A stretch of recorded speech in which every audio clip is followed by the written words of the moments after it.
Welcome to Design Talks Now, where we share what matters most. Hosted by Design Pavilion to keep our conversations going and us connected. I'm Eileen Shaw, producer of Design Pavilion and Design Talks. This month, Design Talks Now looks at aspects of getting back to business and attempting to resume life best we can and as near to what it was. We explore interventions in the way we're living and some of the necessary elements of our city life. Today, two icons in their fields shed light on the restaurant business. It's an intimate conversation between friends and business soulmates. Hervé Descottes and Jean-Georges will discuss how our five senses are activated by design and the culinary. Since their first collaboration on the Mercer Kitchen in 1998, Hervé and Jean-Georges have worked closely together on 17 projects around the world. Hervé is an award-winning lighting designer, author, and founding principal of L'Observatoire International, with offices in New York City and in Paris. He personally creates the lighting concepts for all projects designed by L'Observatoire and oversees project development through project completion. He's been recognized time and time again by the lighting, design, and architectural communities. He received awards from the International Association of Lighting Designers, the Illuminating Engineering Society, the American Institute of Architects, the American Society of Landscape Architects, the Municipal Art Society of New York City, and the GE Corporation. In 2008, Hervé was named Knight of the Order of Arts and Letters by the French Minister of Culture, a great honor indeed. Jean-Georges is the renowned French-American chef, international restaurateur, author, and TV host. Though he is one of the world's most famous chefs, his skills extend far beyond the kitchen. A savvy businessman, Jean-Georges is responsible for the operation and success of 39 restaurants worldwide, including these in New York City: ABC Kitchen, Perry Street, JoJo, Spice Market, The Fulton, and more. Jean-Georges' culinary vision has defined industry standards. He is involved in every aspect of his restaurants, yet after years of success, his favorite retreat is still the kitchen. He has published many cookbooks reflecting his influential style of cooking and has appeared on countless TV shows, including The Today Show, Good Morning America, The Martha Stewart Show, PBS's Julia's Kitchen with Master Chefs, Sundance Channel's Iconoclast with Hugh Jackman, NBC's Late Night Jimmy Fallon, and Late Night with Seth Meyers. He also co-hosted his wife Malja's PBS series, Kimchi Chronicles. Okay, now, are you ready for some heartfelt, multisensory, good-natured delight? Well then, let's begin.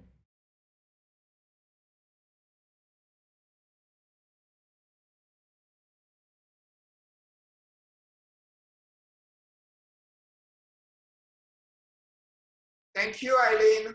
I met Jean-Georges fairly early on after I moved to New York. I have been introduced to André Balaz to be involved on the Mercer Hotel for the overall lighting of the hotel. It happened that Jean-Georges also was on board for the Mercer Kitchen. At the beginning, Jean-Georges, like often, I would say almost always, been a very mysterious person. Okay, I was spending a lot of time with André, designing and be present, and also at the time we were very much working with Christian Liège, who sadly passed away of a cancer a few weeks ago. It's very sad. We had a great time all together, beautiful memory, designing this project of the Mercer. And I remember André taking us in many restaurants in New York City in order to show us what open kitchen means, okay? Because for him, the kitchen and the dining room had to be one.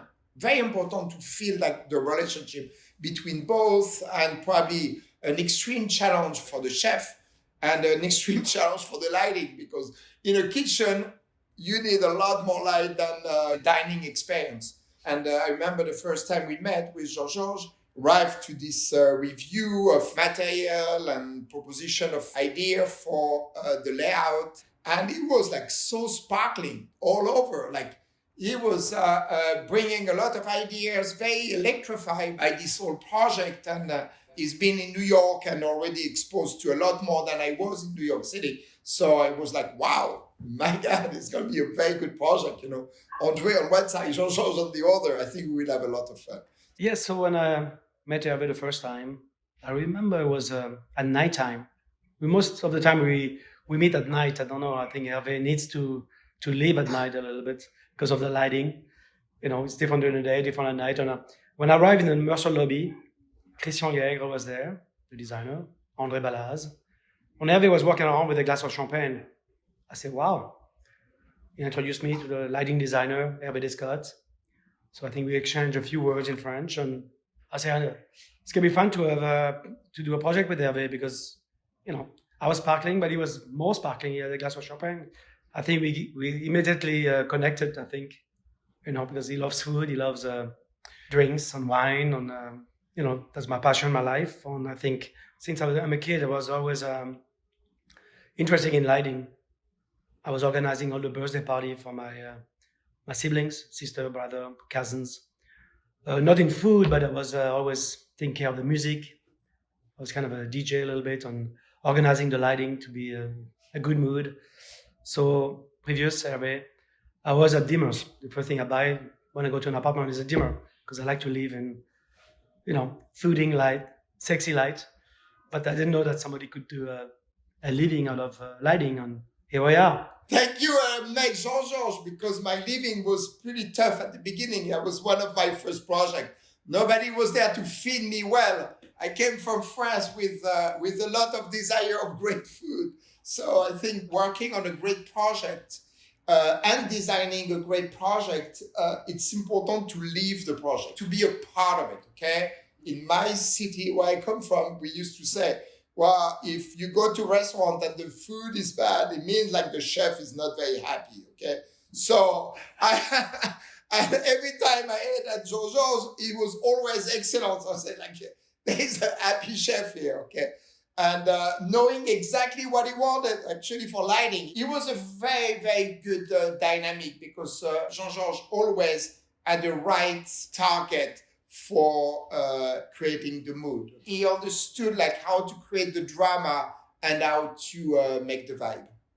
For me, food is there's a lot of emotion to put on a plate, but if it's badly lit, you know, if you can see what you're eating and you can see what you're drinking, and so I think it was a very important connection to meet Hervé and to really start creating spaces together on lighting, and you know, he inspired me.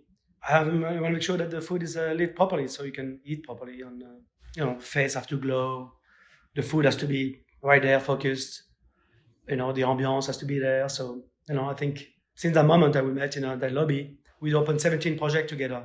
Hervé, we have 40 restaurants, and you're part of every one of them. It goes too fast, Jean-Georges. You know, we did so many. I remember one of the first conversations we had when you said like, it's about senses. You know, we create places where senses are gathering together to offer the best reception, to have the best experience with the meal.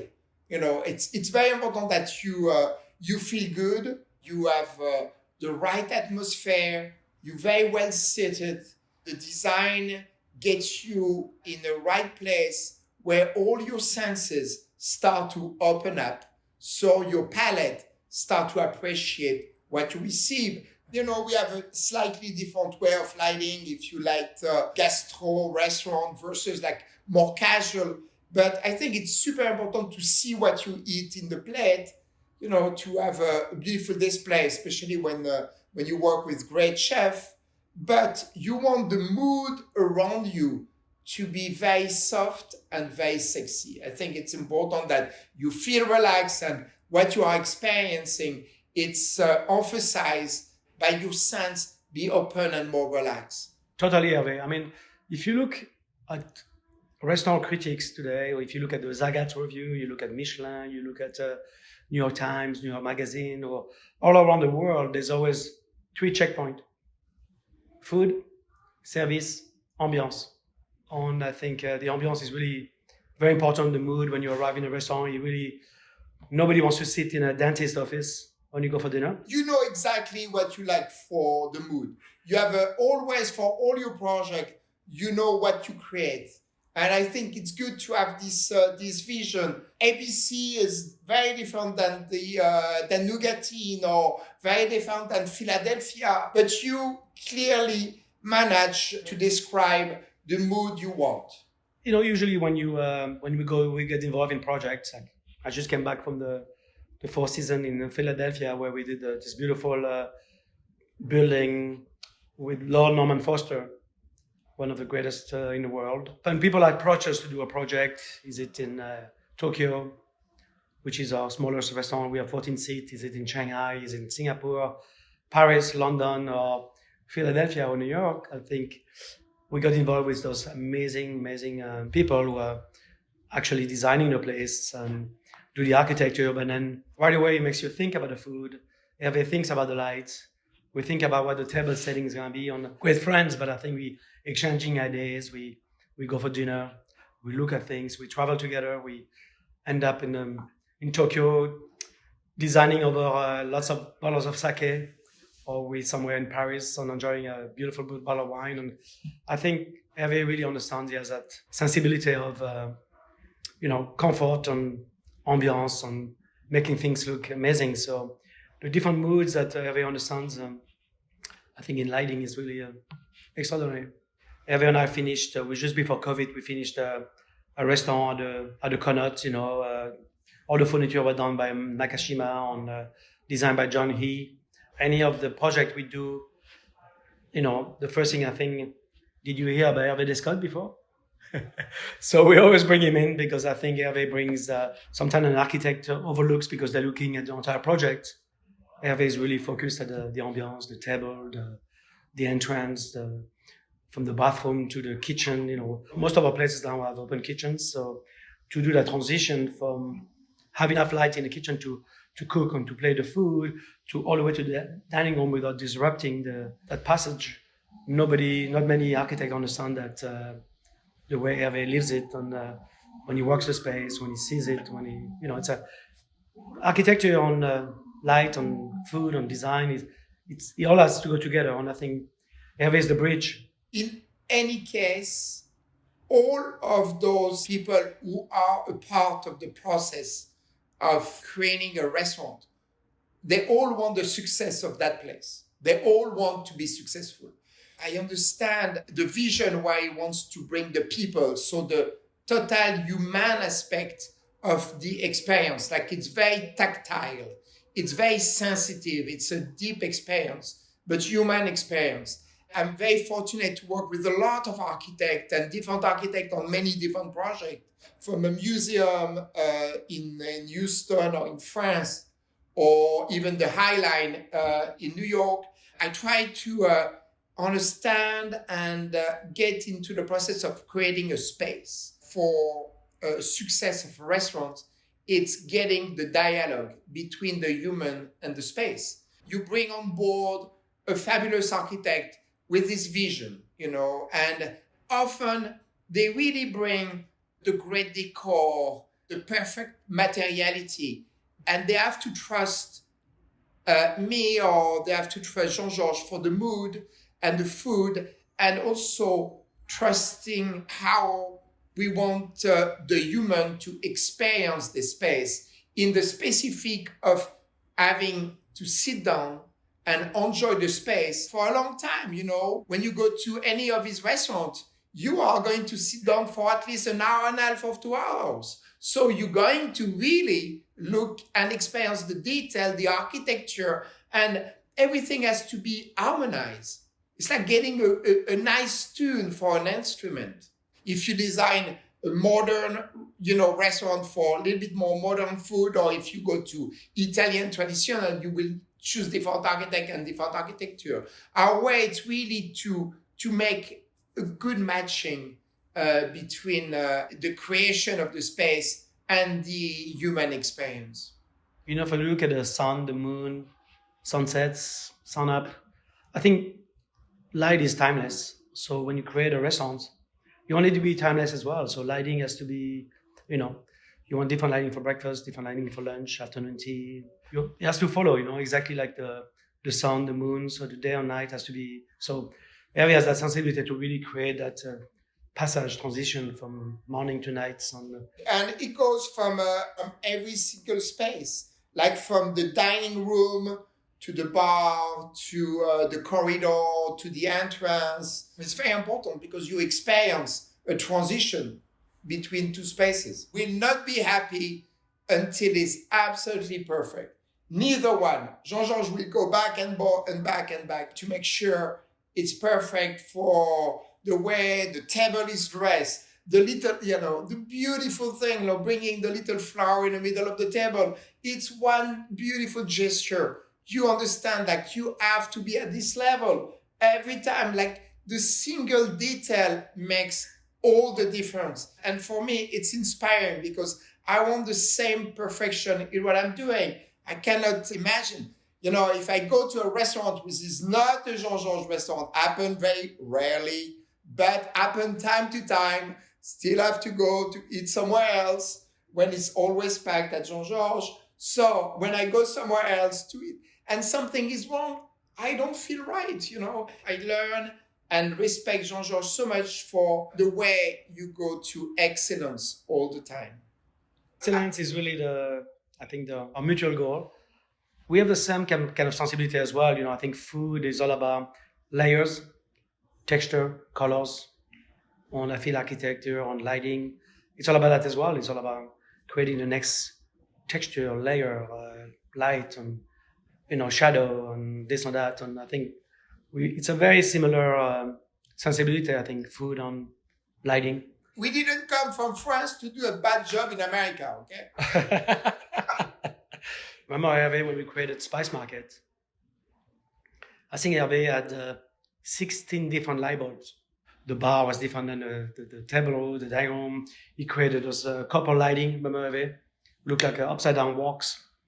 The food of Southeast Asia is very complex. There's so many spices, so many things. So everybody in my group said to me, Hervé has like 16 different light bulbs. How are we going to manage this? I say, listen, he has 16 light bulbs. We have 60 spices in the kitchen.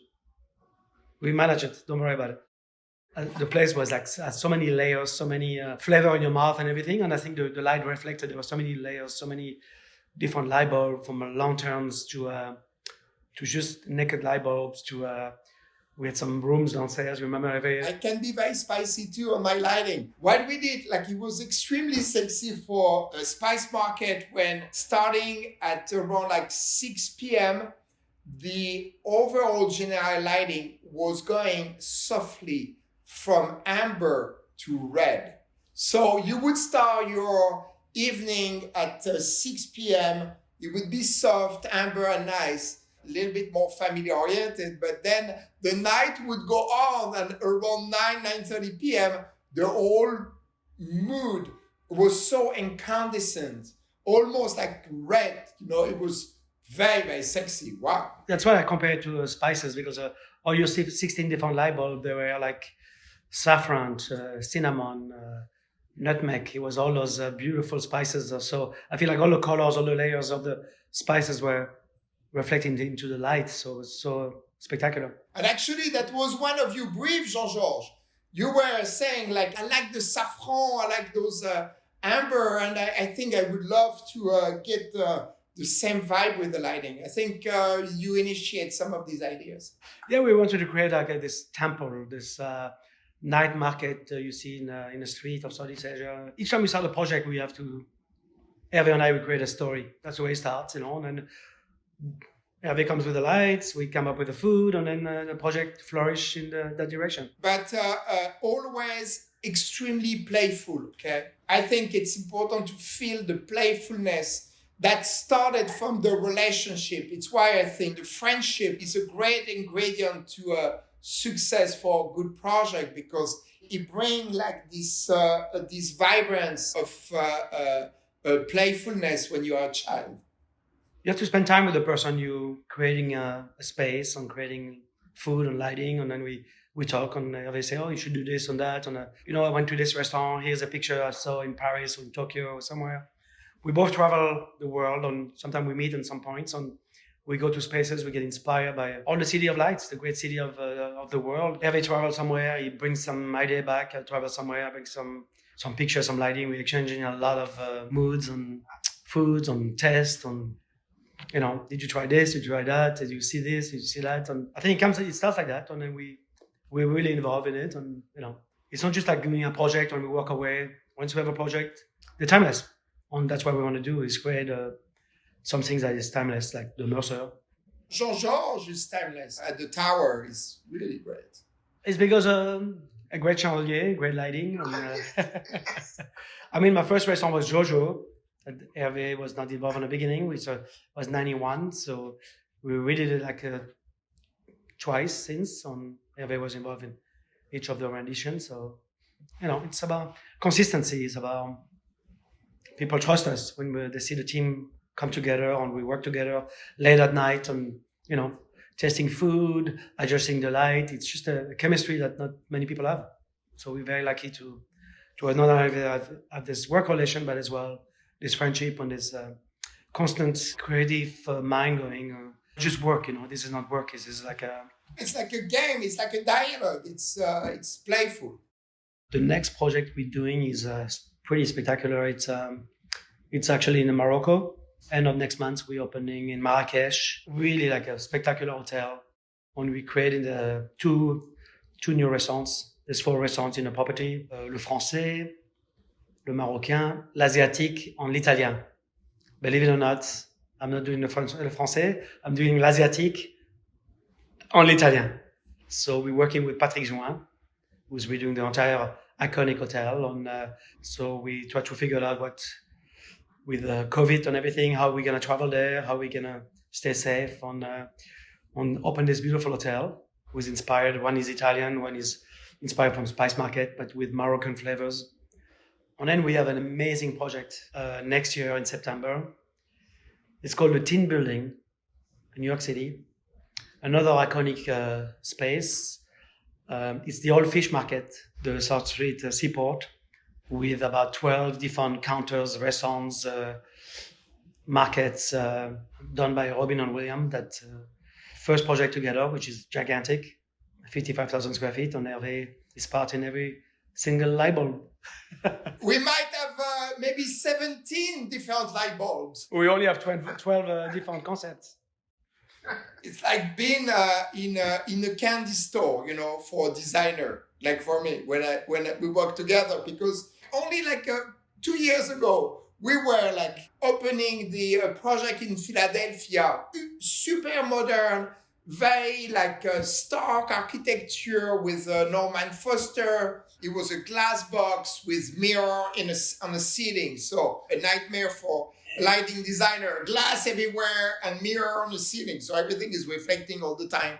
So try to be sexy. And at the same time, the Fulton was opening at the South Seaport, where it was you had a rope in the ceiling, glass light, has to be the relationship between being inside but being on a pier, the beautiful bridges of New York at the level of the water on the east side, fascinating, getting the warmth, because in the winter time, it can be really cold along the river. So how to be super warm and be there. So those two projects were kind of extreme. One very high up in the sky on the top of the tower, the other at the level of the water. They both had to be a similar type of emotional response to an identity and a food designed by Jean-Georges. Even if we are on the extreme spectrum of the spaces, we have to maintain a consistency on the image, on the identity. The branding is very important, and the branding and knowing of the qualities, the branding of quality has to be also with the mood that we create. A new challenge are rising here with, for example, the Tin Building. Yes, it's a food market. It's many different restaurants. It's daytime, nighttime, breakfast, lunch, dinner. You can get only a hot dog if you want, or you can get like a 5-course meal. You know, it's like, wow, it's a lot going on in one space. Okay, so it's super interesting. And I remember we were in Barcelona together one summer, and we went to La Boqueria. It was absolutely divine. And we said, like, look, if we ever work on a project like this and the project happened a year later, you know, we are working on the same type of thing. And I think it cannot be further between the design of the space by Norman Foster and going to La Mamounia in Morocco. I think it's important for us to really adapt to whatever, project we're doing, and really understand what the project is. And I think, like we said, the team building, recreating a 150-year-old fish market from New York. Hervé has to come up with we have an egg counter, breakfast place, coffee shop, a bakery, brasserie, a candy store, a creperie on Doza. We have a deli.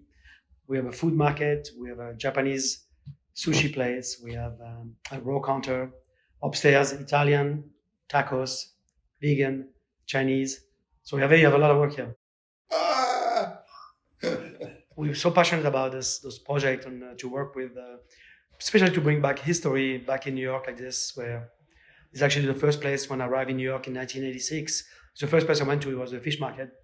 Usually when I land somewhere, if we land with Hervé, the first thing we do, run to the market, see what people buy, what people eat, how people live. And I think that they give you a good sense of the city when you arrive. I confirm, whatever time we go to bed at 6 a.m., we're all at the market, okay? So that's pretty tough. We're in Tokyo at Suzuki Market or Singapore at the hawker stand. It's all around food, lighting, experiencing. Well, that's what we're creating. I think it's experiences. And here we are. We didn't know we would work on the team building at the time, and now we are working on a project which is with so much diversity. I think it's spectacular, all the different level and layers of this market. And you're really going to feel like you're back 150 years ago, but with the technology of today. It's going to try to really bring smells and bring energy in that area that existed back in the days. Today, in this world, I'm going to expose myself, so I want the experience to be worth it. It's even more the good opportunity to even do a better job. We want to offer something fantastic, phenomenal. If you do it, it's because you won't be able to experience that food in your home. You won't be able to experience that atmosphere at your place. We want to create unique moments. Working very hard on making the place more intimate. Now where we're starting only with 25% occupancy on the inside, you will have a lot more space. So you don't want to feel a void. You won't feel like the restaurant is not empty. It's just very well made for the situation of the moment. So the lighting is key at night to create even more intimacy. Hervé is totally right. I mean, it was a big reset for both of us and the whole world. I think the advantage we have a little bit was because we're both doing global projects. We have 3 restaurants in China. We closed them. The lockdown there was the 25th of January. In New York, it happened a couple of months after, the 15th of March. At one point, all our restaurants around the globe were closed for 10 days. 10 days after the lockdown in New York, we reopened in Shanghai, Guangzhou, Tokyo, Singapore. So we believe that things are going to come back. Then there was a lockdown in Europe. Then Europe reopened a little bit earlier. Well, now, we're about 10 days away from reopening in New York, 25%. We believe that things are going to come back. Of course, we need a vaccine. We need a lot of things to happen to go back 100%. But I feel looking at China today, where things are back 100% there, we believe that things in the States and Europe is going to come back as well. Going back a little bit of more familiar food, more relaxed food, less contrived. I think Hervé and I, we were talking almost every day during the pandemic, calling each other since March 15, every night at sunset, with a Negroni in our hands and exchanging ideas and watching the world collapsing. But been also confident that things gonna come back for the better. We're really counting on everyone to support the restaurants, because on spaces, and go back to hotels and go back to slowly, safely. New York has been amazing the last 3-4 months, eating in the streets. It feels like Montmartre in Paris. It feels like the souk in Marrakesh. Everybody installed. I think New Yorkers are very resilient, very strong. And I think by feeding people in the street, it was such a fun time. We are going to miss it in the winter time, but we're going to be back next year. Now we have to be back inside as well. And really, we hope that people are going to support the restaurants, and they will. We can see already, if you go around in the streets of New York, all the places are packed. I tried last Saturday night to have a reservation any place, and even me as a chef had a hard time getting in any place because it's all outside. But it's wonderful to see that people in New York and around the world, I think, are eating and experiencing the atmosphere, the ambiance, and it's been wonderful. People do some scenes in the streets. It was pretty spectacular. Hervé, what do you think? The restaurant and bar scene always been a very important factor of the life in New York City. Okay, like people love to go out, they love to go for a drink, they love to go for a meal, they love this experience, and I can't wait to resume and all be able to go back to full activity. And I agree with you. I think wow, I was gone part of the summer. When I came back here, oh my God, the life is back, and I love those streets. I love those cafes. I think it's so fantastic. And I hope we will be able to keep the outdoor part of the restaurant and also going inside. I like both, We have to enjoy this gorgeous Indian summer on the East Coast where we can sit pretty long outside. And I think that was a missing component of New York lifestyle, to have not enough terraces. So now we have a lot of terraces, and I love it. But I can't wait to be able to go again inside and have the full experience with the restaurant. It's a part of the culture here, and it's what I love when I moved to New York. Hervé and I, both businesses started in New York, and we're here to stay, and here to grow more, and to offer whatever experience we can. We're gonna try to help to bring back life around the world. Exactly. Hervé, it was great to exchange some more ideas with you. Bye, Jean-Georges. See you tonight for dinner. If I don't see you tonight, I see you tomorrow night, but at least we can have a FaceTime tonight and have a Negroni or something. Yeah, exactly. And thank you, Design Talks Now, for having us to express ourselves. Thank you, Design Talk Now. Thank you, Jean-Georges and Hervé, for your generosity and time. We look forward to seeing you again soon, dining out. And enjoy those Negronis. Design Talks Now is very pleased to announce here our new partnership with Head High Book Kiosks to complement the Design Talk series. You can find Head High's related reading suggestions matching the talks, including this one, on the Design Pavilion website. So please check it out. And thank you all for joining us today at Design Talks Now. And please continue to stay safe, stay smart, and remember, design stands together. Asante.